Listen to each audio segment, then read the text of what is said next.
Hello, it's Karen here, Kazina, and I'm just going to do a pickup video today. I've been a bit of a spendthrift by looking at the games I've picked up. I went into Epsom this morning and stop, sorry, my cat decided to have a mini squabble then. Knock it on the head, you two. Anyway, sorry, what was I saying? Yeah, I went into Epsom this morning and I picked up quite a few games. And I also went into Game Station and CEX in the week. So, sorry, the cat's having a little squabble, thrown me then. So I'm just going to show you anyway, sorry. I keep saying that. I'm just going to show you what I picked up. The first game I picked up in the week, and I know it's been out for ages, was Final Fantasy 13, and I mean I got that in CEX, and I paid I was going to say £13 then. No, you cozy cow.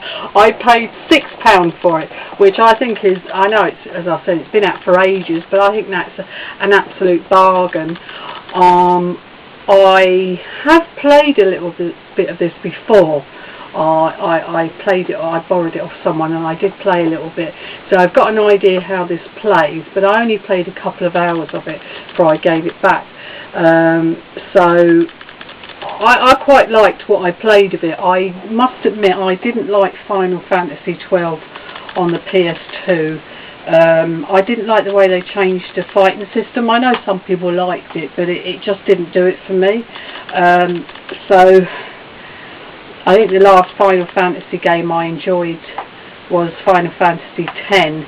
I loved it, even though that, what's his name, Tidus, he was really irritating, and it wasn't he was a real whiny little sod, but it looked lovely, and I thought it played really well, and it was actually one of the Final Fantasy games I actually did complete, because a lot of Final Fantasy games I've played, 7, 8 and 9, I've never actually finished them. I think 7 I got through, I'm about 3/4 of the way through, 8 probably over half, and 9 I think just under half, but 10 I did finish it completely.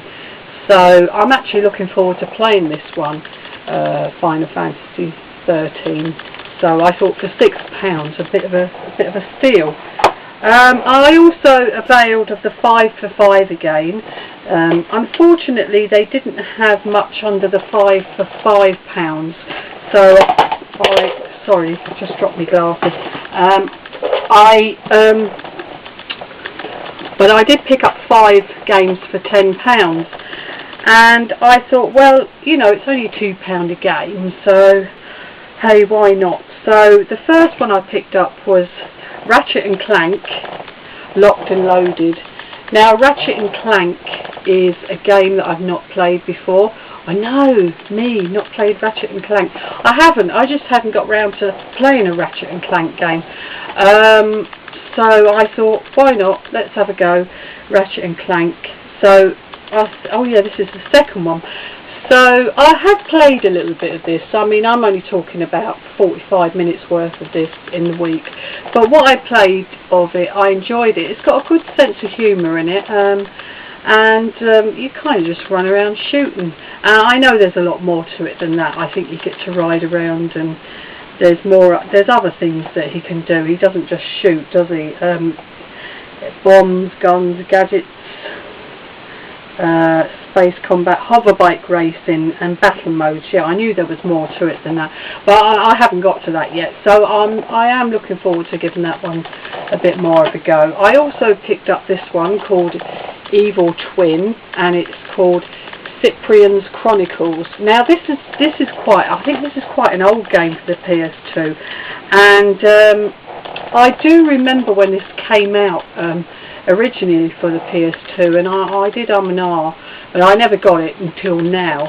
And I have to say, I don't like Evil Twin. I've played, well, I'm going by about an hour's or so play on this, but I didn't like it. It's I don't know, what can I say? You're this guy called Cyprian, which is a strange name, isn't it? He's in an orphanage, and it's his birthday, and he's kind of a bit grumpy. I suppose you would be being in an orphanage.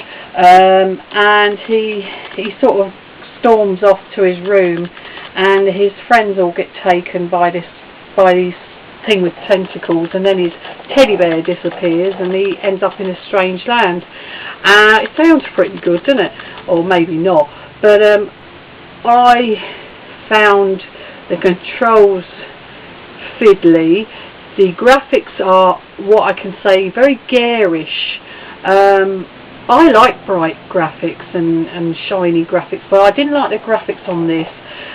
They're meant to be, I mean, they look like they're aged about 8 or 9, these kids in this, but they're voiced by much older children whose voices have broken, and there's also unnecessary swearing in it. I don't really get that. It's like, you know, he says things like shit happens and la la la la la, which would be fine, but they're meant to be like kids. It's not like, you're not playing Grand Theft Auto here, or Call of Duty, or, you know, Army of 2, where there's a cursing going on. So the cursing doesn't go with the game, so I didn't like that evil twin. I also picked up Crash Twinsanity. I haven't really played this. I only stuck it in for about 10 minutes, and it seemed alright what I played. My niece and nephew like these Crash games, so I kind of pick them up for them. So that was Crash. And then I picked up Haunting Ground for the PS2, and I have played about a good 2.5 hours of this week, and I really like this. I do. I really like this Haunting Ground. You play this girl Fiona. Sorry, I'm thinking of Shrek now. Fiona, and she wakes up in this castle. She's allegedly been in a car crash, and her parents are dead. And she wakes up in a castle with some very strange characters around. There's this big hulky kind of man baby that chases her. He's called Deliberus or something like that. It's got a really weird name. But anyway, you wake up in this castle and you're just wrapped in a bed sheet, and then you get given some clothes and you wander around the castle, really. And it kind of, there's a kind of element of Clock Tower in this, where if you bump into the big man baby, he kind of gets carried away and he starts chasing her, and you have to run and you have to hide, and there's certain places like under the bed, or you can hide behind barrels or in closets, and then he won't find you.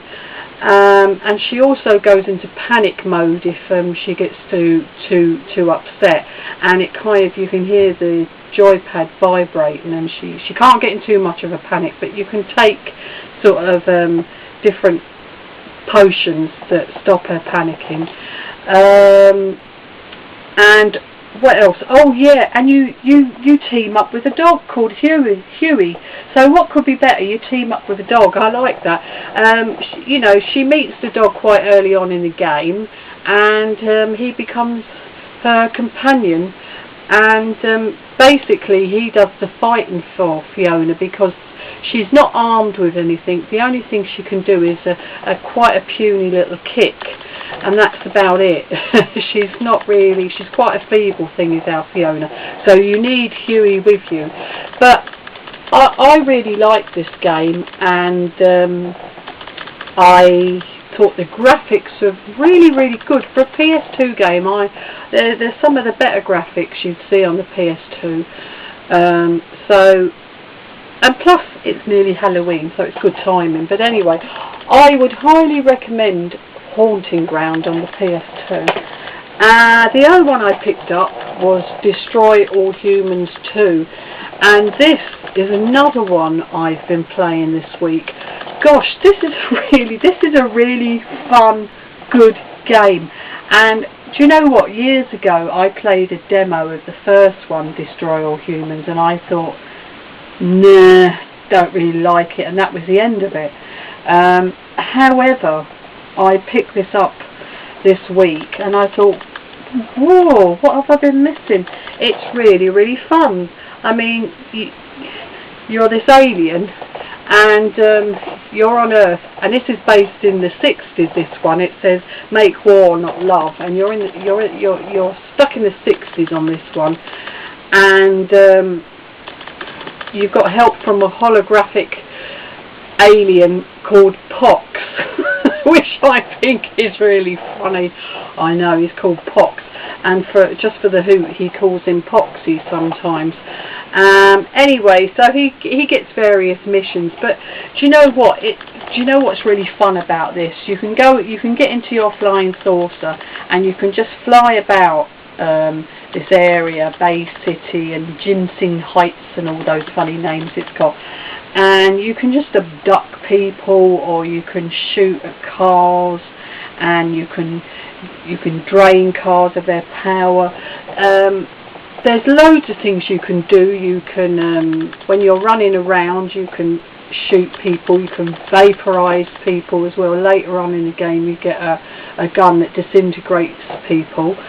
You can also body snatch, so that you can go into someone else's body, and then you can run around quite safely, because I mean if you run around as him, everyone tends to get a bit freaked out and scream. So, but you do have a time limit on the amount of time you're in someone's body.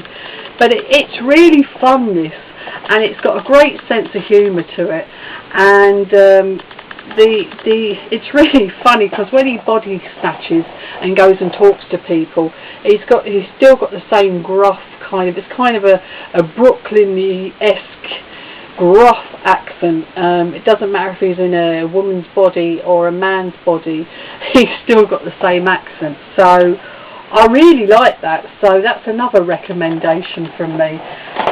Also I picked up the same day was Next Generation Tennis. It was only 49p, so I thought I'll sod it, and Tin Henman's on the front, which doesn't really bode well, does it? But I had a little go at this, and it's alright. It's kind of 49p alright, if you know what I mean. If I'd paid a fiver for it, I'd say, oh, it ain't great, it's not that bother. But for 49p, it was alright. So that's what I bought the other day, and